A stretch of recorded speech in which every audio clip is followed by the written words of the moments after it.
ನಮಸ್ಕಾರ ಗುರು, ಎಲ್ಲರೂ ಹೇಗಿದ್ದೀರಾ? ಎಲ್ಲರೂ ಸಕ್ಕದಾಗಿದ್ದೀರಾ ಅಂತ ಅನ್ಕೊಂಡು ಇದು ರಾಮ್ ತೀರ್ಥ ಅಂತ ದೇವಸ್ಥಾನ. ಇಲ್ಲಿ ಒಂದು ಪವಾಡ ಏನು ಅಂದ್ರೆ, 1 ವರ್ಷದ ಹಿಂದೆ ಇಲ್ಲಿ ಜೋರಾಗಿ ಮಳೆ ಆಯ್ತು. ದೇವಸ್ಥಾನ ಪಕ್ಕನೇ ಇರೋ ಈ ಗುಡ್ಡ ಕುಸ್ತು ಬಿದ್ರು ಈ ದೇವಸ್ಥಾನಕ್ಕೆ ಒಂಚೂರು ಎಲ್ಲೂ ಏನೂ ಆಗಿಲ್ಲ.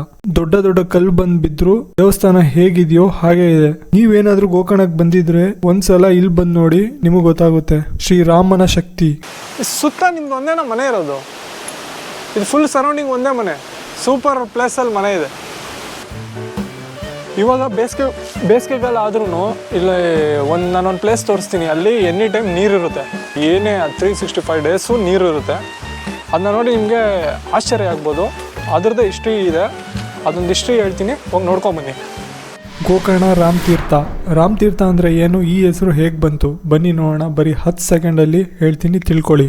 ಶ್ರೀರಾಮ ರಾವಣನ ಸಂಹಾರ ಮಾಡಿದ್ಮೇಲೆ ಈ ಜಗಕ್ಕೆ ಬರ್ತಾನೆ. ಯಾಕಂದ್ರೆ ರಾವಣ ಬ್ರಾಹ್ಮಣ, ಅದಕ್ಕೆ ಬ್ರಹ್ಮಹತ್ಯೆ ದೋಷ ಮಾಡಿರೋದನ್ನ ಅವನಿಂದ ತೆಗೆದುಕೊಳ್ಳಕ್ಕೆ ಇಲ್ಲಿ ಬಂದು ಈ ತೀರ್ಥನ ಅವನ್ ಬಿಲ್ಲಿಂದ ಸೃಷ್ಟಿ ಮಾಡ್ತಾನೆ. ಈ ನೀರಲ್ಲಿ ಸ್ನಾನ ಮಾಡಿ ಶಿವನ ಪೂಜೆ ಮಾಡಿ ಶಿವನ ಹತ್ರ ಆಶೀರ್ವಾದ ತಗೊಂತಾನೆ. ಅವತ್ತಿಂದ ಇವತ್ತವರೆಗೂ ಈ ನೀರ್ ಹೇಗೆ ಹರಿತಾ ಇದೆಯೋ ಹಾಗೆ ಹರಿತಾ ಇದೆ.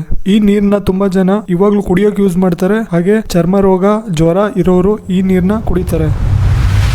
ಸರಿ ಗುರು, ಇವಾಗ ಇಷ್ಟು ನೋಡ್ಕೊಂಡ್ ಬಂದ್ರಲ್ಲ. ನೆಕ್ಸ್ಟ್ ಇವಾಗ ನಾವು ದೇವಸ್ಥಾನ ಎಂಟ್ರೆನ್ಸು ಮೆಟ್ಲತ್ತಾ ಇದ್ದೀವಿ. ಮೆಟ್ಲತ್ಕೊಂಡು ನೆಕ್ಸ್ಟು ಟಾಪ್ ಹೋಗೋಣ. ಆ ನೀರು ಇನ್ನೂ ಹರಿತಾನೆ ಇದೆ ನೋಡಿ. ಇದೇನಿದು ಪೈಪ್ ಹಾಕ್ಬಿಟ್ಟಿದ್ದಾರೆ ಅಂತ ಯೋಚನೆ ಏನು ಮಾಡಬೇಡಿ. ಮೊದಲು ಈ ನೀರಿತ್ತಲ್ಲ, ಅದು ಅಲ್ಲಿ ಕಲ್ದು ಇದಿದೆ ನೋಡಿ, ಅದರಿಂದ ಬರ್ತಾ ಇದ್ದಿದ್ದು.